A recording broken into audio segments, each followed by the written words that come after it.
आशक इजोत में अहाँ के स्वागत अछि।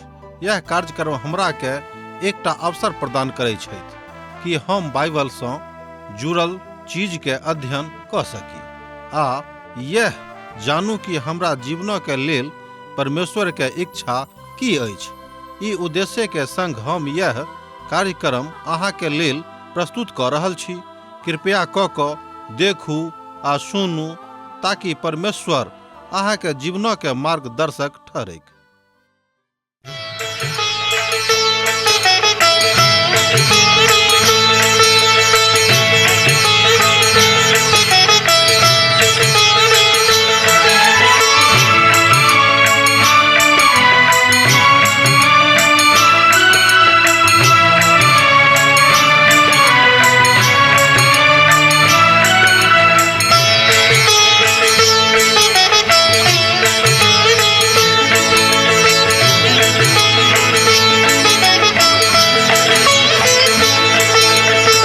हे परमेश्वर, हे यीशु राजा, विनती हमर स्वीकार करू। हे परमेश्वर, हे यीशु राजा, विनती हमर स्वीकार करू। आदि में वचन छलहुँ, वचनक संग छलहुँ। आदि में वचन छलहुँ, वचनक संग छलहुँ। वचन सँ सब किछ आहि बनैलहुँ। वचन सँ हमरा उद्धार करू।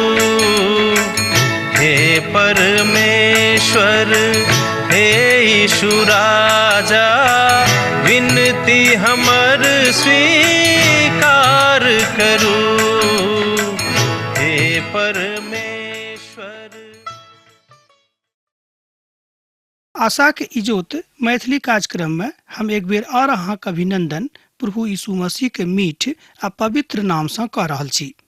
अहाँक त मालूम अछि कि हमरा लोकनि पवित्र पोथी के एहि क्रमबद्ध अध्ययन में आजुक दिन प्रकाशनक पोथी तकर 7 अध्याय में पहुँचलहुँ है, अर्थात पहुँच गेल छी। आजुक दिन से हमरा लोकनि 4 पद से लऽ कऽ 8 पद धरि देखब। आ जहन परमेश्वर इसराइली संगे व्यवहार कर रहल छलाह, एहि बातक सर्वदा देखलहुँ है जे परमेश्वर तिथि आ गिनती के हिसाबे हुनका संगे व्यवहार करे छलखिन। मुदा जहन ओ कलीसिया संगे निपटैत छथि, मुदा ओ बहुत बेर गिनती आ तिथि के आधार पर नहि एहि बातक निपटैत छथि। पौलुस कहियो एहि संख्या के विषय में नहि बतौने छथि जे कतेक लोग बचावल गेलाह वा कतेक लोग बचावल जेतैथ। ओहो काल में जहन लोक सभक अर्थात गैर यहूदी सभक महाकलेशक काल में बचावल जेतैन, हुनक संख्या के विषय में नहीं बताल गेल अछि। आ जहन इसराइली के संगे ओ व्यवहार करैत छथि, जेना कि हमरा लोकनि आगाँ देखने छलहुँ, तहन ओ हुनक गिनती और तिथि के आधार पर व्यवहार कर रहल छथि। एहि बातक किछु उदाहरण हमरा लोकनि पवित्र पोथी सँ देख सकैत छी। पवित्र पोथी बाइबल के शिक्षक एहि बातक उदाहरणक रूप में राखैत छथि आर एहि बातक भविष्यवाणी वाला घटना सेहो बताबैत छथि। अब जे हुए एहि बातक पवित्र पोथी में बड़ ऊंच स्तर पर राखल गेल छै।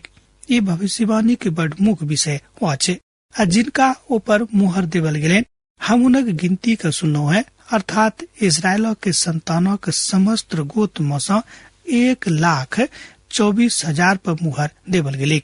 ए बातक अहाँ देख सकैत छी प्रकाशनक पोथी तकर 7 अध्याय के पद 4 में।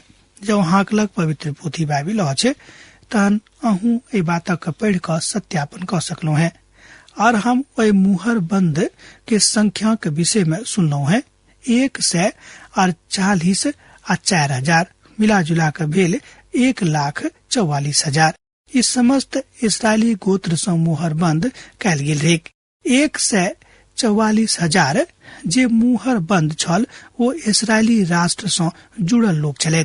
मुदा हमरा सब देखब जे धरती परक हम देखे छी जे गैर यहूदी सब एक विशाल जिनक जनसंख्या छनि ओ बचाओल गेल छथि आ ओहि जनसंख्या के गणनाय बड़ मुश्किल काज छलैक। आर ए बातक हमरा ऊपर ध्यान देबाक अछि बा अहूँ के बातक ऊपर ध्यान द सकलो हैं जे समस्त प्रचारक आर प्रभु के संत सभक बहुते पैघ संख्या के लोकक विषय में बचावल गेल छै। बहुत संत सब मिलाजुला के परमेश्वर के लेल बहुत लोकक बचौने छै। किछ लोग अहाँ के गिनती द सके छथि, किछ लोग ए संख्या के विषय में अहाँ के नहीं बचा सके छथि। मिलाजुला के अहाँ बाज सकलो हैं कि गहीर यहूदी लोग अर्थात जतेक लोग यहूदी नहीं छलाह हुनका सबक संख्या असंख्य छनि, हुनका सबक गिनती संभव नहीं छनि, हुनका सबक गिनती सही नहीं बतावल जा सके छै। एतद महाकलेशक काल में बहुत पैघ जत्था बचावल जेता। वो सब कोना के बचावल जेता एकटा प्रश्न अछि। वो सब तो मुहर बंद कैल जेता। पवित्र आत्मा छथि एठाम रह जा रहल छथि, खाली हुनका सबक पुनर्स्थापित करबाक लेल नहि, मुदा हुनका सबक लग में एकटा विशेष सेवकाई करबाक लेल। ई बड़ राहतक विषय अछि। ओ अछि मुहर बंद करय वाला सेवकाई। मुहर बन ए बातक गारंटी दैत अछि जे हुनका सबक लग में बचाव वाला संख्या बहुत रहते। वो बहुत संख्या में लोग बचावल जेता है, अर्थात वो सब बचावल गेल छथि। बहुत विद्वान सब अहू तरह से कहै छथिन। आ जहन अहाँ डाक घर जाय छी तहन एकटा पत्री के ओहिठाम से जहन अहाँ कतौ निबंधन क के पठाबै छी तऽ ओहिठामक डाक कर्मचारी पर अहाँ मुहर लगाबे देखे छी। ओहि के ऊपर तकरा बाद अहाँ सील लगबैत हुनका देखे छियनि। एहि काजक लेल अहाँके किछु अधिक पाय बेसी देबऽ पड़ैत अछि। ओहि मोहरक अर्थ होइत अछि कि अहाँके ई पाती जतऽ अहाँ पठा रहल छी निश्चित रूपेण ओहिठाम पहुँचबेटा करते। यह होइत एकर अर्थ, अर्थात जे समस्त डाक विभाग ए बातक जिम्मेवारी ल लेलथि कि अब अहाँक पाती निश्चित रूपेण अहाँक पठावल गेल गंतव्य स्थान धरि पहुँचौनाइ हमर काज थिक। ओ एहि काजक क सेहो दैत छथि। अर्थात अहाँ देख सकै छी जे पवित्र जरूर अछि एहि बातक उपतैत, आ जे केओ पवित्र नहि छथि हुनका एहि बातक प्राप्ति में बड़ कठिनाई भ जेतनि, अर्थात ओ प्राप्त नहि करतैथ। अहाँ पत्री के पाबि गेलहुँ हैं, देरी कने भेल जरूर, मुदा अहाँ जरूर ओहिठाम पक्का पक्की एहि पत्री के एहि पाती के पाबै छी जतऽ ओ पठाओल गेल छैक। अर्थात आवश्यक एहि बातक अछि जे संदेश अहाँ पठौने छी, जाहि बातक ऊपर सील बन क अहाँ तकरा दोसर ठाम पठौने छी, ओ एहि बातक पक्का वाचा अहाँक संगे मानैत छथि। आ जँ हम वास्तव में सत्यक खोजबीन क रहल छी तहन हम एहि बातक हम अहाँके बता सकलहुँ हैं कि पिता परमेश्वर जरूर निश्चित रूपेण अहाँक संगे मिल के काज करतैथ, कियाक तऽ अहाँ सत्यक बाचा के लऽ कऽ आगाँ बढ़ि रहल छी आर पिता परमेश्वर ए आश्चर्य कर्म में अहाँक सहायता कऽ रहल छथि। अहाँ अनुभूत करबाक इच्छा में छी आर कमजोर नहीं छी। हम तऽ हुनक इनकार नहीं करबे, कियाक तऽ सूर्यक डूबे से पहिने ई काज कऽ लेवल जेतैक, अर्थात जाबे धरि ओ काल आबि जेतैक ओहि काल से पहिने ई काज समाप्त कऽ लेवल जेतैक। हुनक काजक लेल ई राहतक विषय थिक। अर्थात हमरा सबहक लग में ई सुझाव अछि जे हमरो सब परमेश्वरक विरोधी के ए बातक बताबी, ए बातक समझाबी जे अहूँ सब हुनका पीढ़ी में आबि जाओ, हुनका जत्था में शामिल भ जाओ, हुनका झुंड में आबि क स्वयं के अवस्थित कऽ दियौ। मुदा माननाइ नहीं माननाइ हुनका ऊपर छै। ई जत्था जाय में 1,44,000 लोग सब छथि। हिनका सबहक लग में जे संगे संगतिया सब छथि हुनका बता देवल गेल छनि। मुदा हमरा लेल ई तऽ बहुत मूर्खतापूर्ण काज होइत जँ अहाँ बा हम एहि बातक एहि संख्या के लऽ कऽ आगाँ बढ़बे जे एतबे लोक ओहिठाम जेतैथ आ दोसर केओ नहि जेतैथ, तऽ एकटा मूर्खतापूर्ण गप हैत। दूटा समुदाय एहि बातक आरंभ कयने छलाह, अर्थात हुनका सबक विश्वास रहनि कि हमरे सब खाली पिता के लग में जायब। मुदा जहन हुनको संख्या 1,44,000 से बढ़ि गेलनि तहन हुनका सब चुप्पी साधि देलखिन आ कहलखिन कि अब तो प्रभु के हाथ में अछि जे की हेतैक। यह काज आरंभ में करबाक रहनि कि सबटा बात तो हुनके हाथ में छनि। बेसी आशावान एहि बात से रहबाक अछि। आ तहन जे ओ बजलाह जे ओ एहि बातक नहि बता सकैत छथि, कियाक तऽ एहि बातक तत्व ज्ञान हुनका लग नहि भेल छनि। मुदा अब तऽ हुनका सभक लग में एकटा समस्या छलनि कि आब जतेक लोग 1,44,000 सँ बेसी भऽ गेल छथि हुनका संगे की हेतै। मुदा हुनका तऽ और आगां जेबाक विचार रहनि, अर्थात हुनक संख्या बढ़ल गेलनि। मुदा आजुक युग में एहि संख्याक दिस कोनो समूह इशारा नहि करैत अछि आ नहि ओ कलीसियाक दिस इशारा करैत छथि। महाकलीसियाक काल में 1,44,000 लोकक बचावल जेतैक बहुत लोग सेहो एहि बातक मानै छथि। समस्त गोत्र में सँ, समस्त भीड़ में सँ हुनक संख्या एही तरह हेतैक, अर्थात इस्राएली के प्रत्येक गोत्र में सँ 1,44,000 लोकक ओहि काल में बचावल जेतैक। अहू तरह के मान्यता पवित्र पोथी के बहुत विद्वान बहुत पराकाष्ठा पर जाकर लोग एहि बातक देखे छथि, कियाक तऽ हुनका सभा में एहि तरहक विश्वास छनि। ई एकटा चिन्ह अछि, एकटा प्रश्न अछि जे हर गोत्र में सँ इस्राएली के 1,44,000 लोग बचावल जेतैथ। ई तऽ बड़ स्पष्ट अछि जे परमेश्वरक लग में किछु लोग छथि जे ओहि काल में बचावल जेता। ई लागैत अछि जे हिनक संख्या बहुत छनि, मुदा हिनक संख्या तऽ बड़ बढ़ल जेतैन। आजुक युग में हमरा लोकन अनुमानित यहूदी जनसंख्या का देखे छी जे एहिठाम एहि संसार में 14 मिलियन अछि जे एहि संसार में अखन विद्यमान छथि, जिनका विषय में बतावल जा रहल अछि, बताओल गेल अछि कि ओ सब यहूदी छथि। मुदा हिनक तुलनात्मक संख्या वास्तव में बड़ कम छनि। एहिठाम चिन्हक ऊपर अनेरे विशेष ध्यान देबाक जरूरत नहीं अछि, ई उचित सेहो नहीं अछि। बहुत लोग तऽ ई सेहो मानैत छथि जे 1,44,000 तऽ आन बातक सेहो चिन्ह करैत अछि, अर्थात इशारा करैत अछि, अर्थात दोसर संस्था के जे एहि बातक एहि चिन्हक ऊपर विश्वास रखैत छथि। परमेश्वर ई बाज कऽ हुनका बता रहल छथिन कि अहाँ सब एहि चिन्ह के चक्कर में, संख्या के चक्कर में नहीं पड़ू। निश्चित रूपे जतेक लोग प्रभु यीशु मसीह के अपन उद्धारकर्ता के रूप में ग्रहण करता है, वो सब क्यों पिता के राज में बहुत आनंदमय अवस्था में हजारों हजार लाखों लाख बरक अर्थात अनंत कालक लेल रहते। आ जो वो कहे छे जे 1,44,000 तो हम सोचे छी जी एकटा अर्थपूर्ण बात अछि, अर्थात जहन पिता परमेश्वर 1,44,000 संख्या दऽ रहल छथि तऽ एहिमे केओ बढ़ा कऽ 1,45,000 नहि कऽ सकैत छथि। हुनक अर्थ ठीक 1,44,000 छनि। इजरायली के समस्त गोत्र सँ जाय दिन का अब्राहमक परमेश्वर बाजने छथि, ओहि काल सँ किछु लोग एहन छलाह जे परमेश्वरक लग में परमेश्वरक साथ में रहऽ वाला छलखिन। और आजुक युग में किछु लोग एहन छथि जे हम किछु अद्भुत यहूदी विश्वासी सबको देखलहुं हैं। हम नहीं जाने छी जे हम कियाक हुनका सभक यहूदी विश्वासी कहै छियनि, आ जहन कि हम विश्वासी हुनका कहै छियनि तहन एहि तरह को कोनो वर्गीकरण करबाक जरूरत नहीं अछि, कियाक तऽ हमरा लोकनि जाने छी कि आनो देश में, विशेष कऽ कऽ जर्मनी देश में एहि तरहक लोकक संख्या बहुत छनि, अर्थात ओहिठाम यहूदी सब रहैत छथि आ ओ सब पिता परमेश्वरक पुत्रक आराधना करना आरंभ कऽ देने छथि, अर्थात ओ सब प्रभु यीशु मसीह पर पूर्ण आस्था राखैत छथिन। कियाक तऽ हम किछु एहनो के देखने छियनि जे मसीह यीशु पर विश्वास राखैत छथि आ किछु लोग छथि जे नहीं राखैत छथि। आजुक युग में, आजुक काल में मुदा गैर यहूदी के संख्या बेसी नहीं छनि। हमर विचार कहैत अछि जे महान अल्पसंख्यक समूह जे एहि संसार में वास्तव में अछि, ई तऽ हुनके छनि। प्रभु यीशु मसीह पर विश्वास जे राखैत छथि हुनका लेल संख्या के कोनो आवश्यकता नहीं थिक, तकरा गिनबाक कोनो जरूरत नहीं अछि। पौलुसक पोथी अर्थात पौलुस अपन रोमियो के विश्वासी के बजाबैत छथि, हुनका समझाबैत छथि, हुनका कहैत छथि।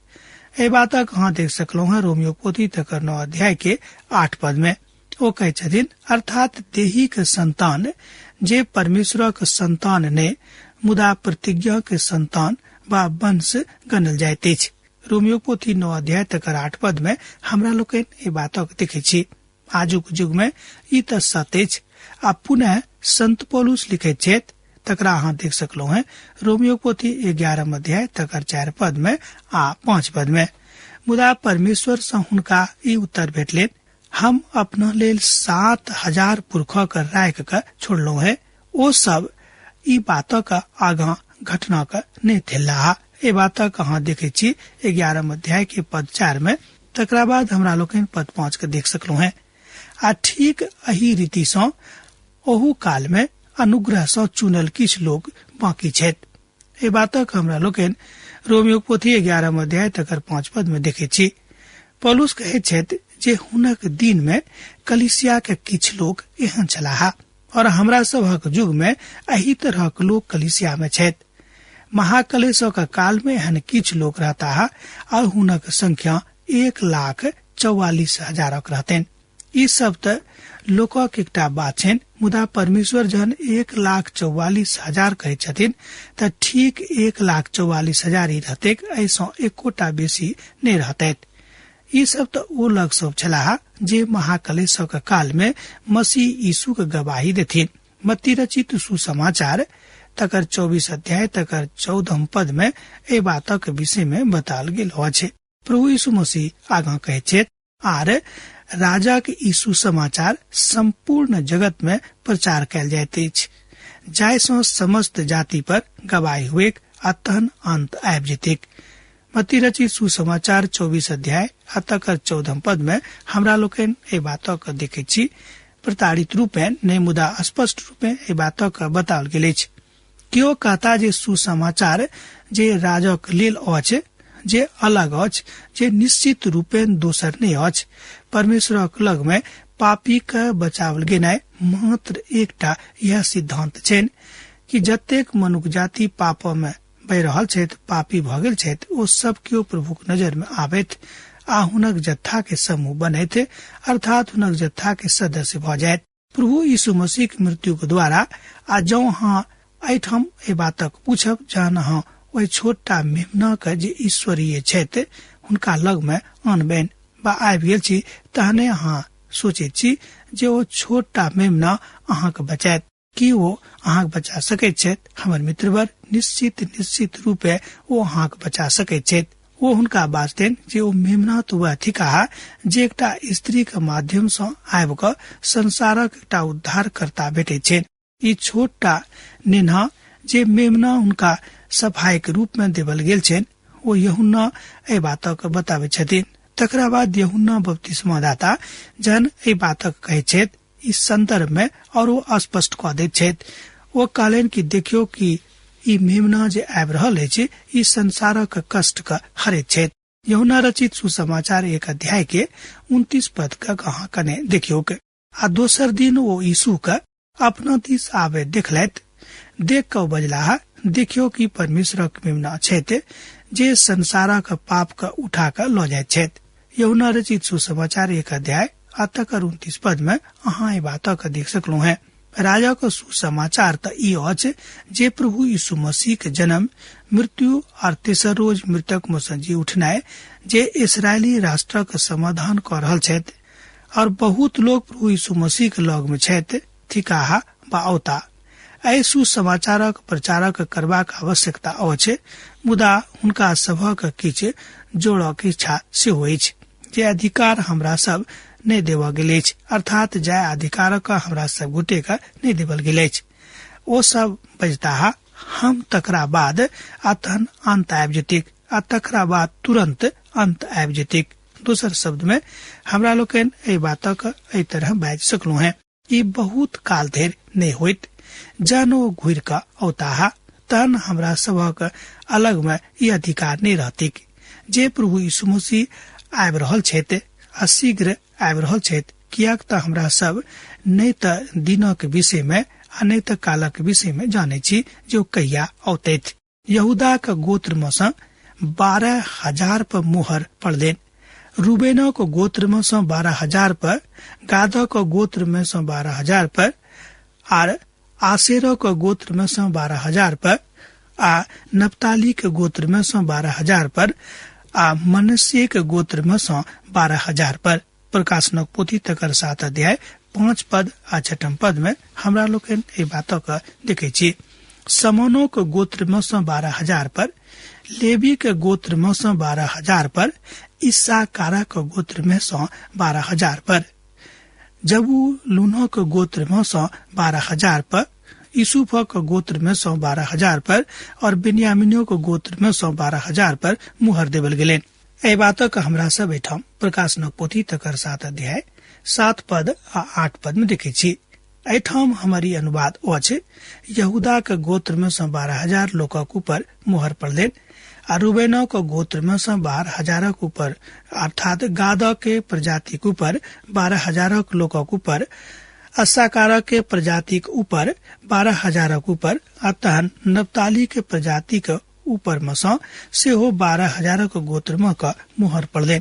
ये हमार अनुवाद जाहिसँ अहाँ बातक निकृति से बुझ पाबी।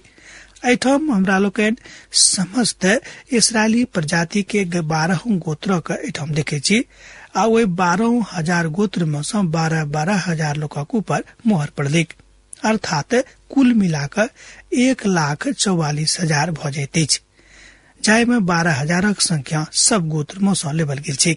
प्रत्येक में से अर्थात इसराइली के प्रत्येक गोत्र में से 12,000 लोकक लेबल गेल छै।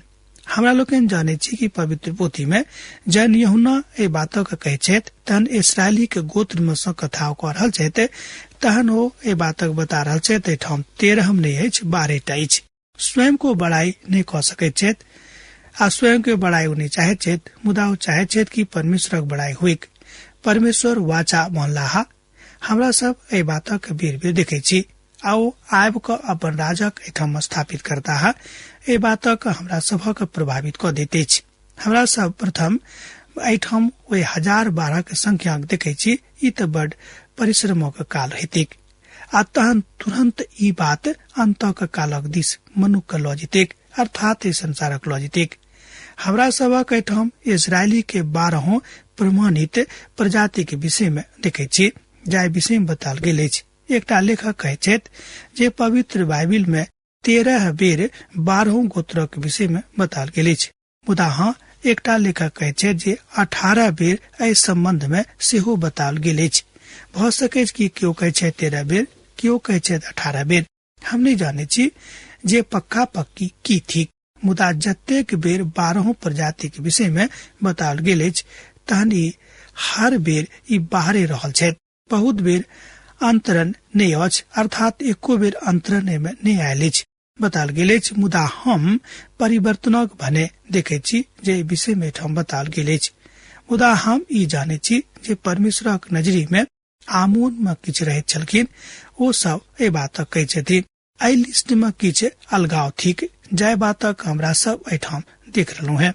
हम चाहे छी मुदा एहि 12 प्रजाति के ऊपर बहुत विस्तार में जायब आवश्यक अछि। तहने हमरा लोकन प्रथम अहाँ के देखेलहुं हैं जे एठाम जाय विषय में बताल गेल अछि, अर्थात हुनक गणना के विषय में बताल गेल अछि यहूदा प्रजाति के मेल अछि, आ जाय विषय में हमरा लोकन रूबेन प्रजाति के देखे छी आ तकरा बाद आन आ दोसर गोत्रक लोकक देखे छै।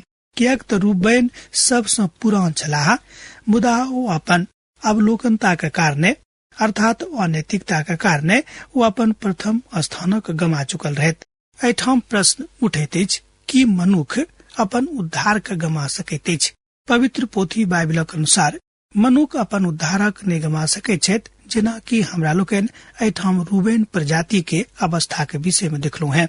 अहाँ अपन स्थान गमा देव, मुदा अहाँ अपन इनाम के गवा चकलो हैं, मुदा उद्धार अहाँ के नहीं जायत। अब हम एही ठाम आजुक अध्ययन के रोक चाहे छी, कियाक त काल भ गेल अछि हमर विदा लेवा के। हम विदा ल रहलहुं हैं, हमरा विदा दिया। प्रभु यीशु मसीह के नेह अहाँ सबक जिंदगी में बनल रहे। आमीन। हमर विश्वास अछि कि ई कार्यक्रम अहाँ के लेल लाभदायक सिद्ध अछि। हम चाहै छी कि अहाँ अपन आशीषक के हमरा संग साझा करू। जँ अहाँ के नजीक बाइबल से आ जीवन से संबंधित कोनो प्रकार के प्रश्न भ सकै अछि तऽ अपन समस्या के लेल प्रार्थना करबा के लेल जँ चाहै छी तऽ हमरा फोन नंबर पर जरूर संपर्क कऽ सकै छी। परमेश्वर अहाँ सब के लेल एकटा सुंदर, सुखद, आनंदित दिन प्रदान करे।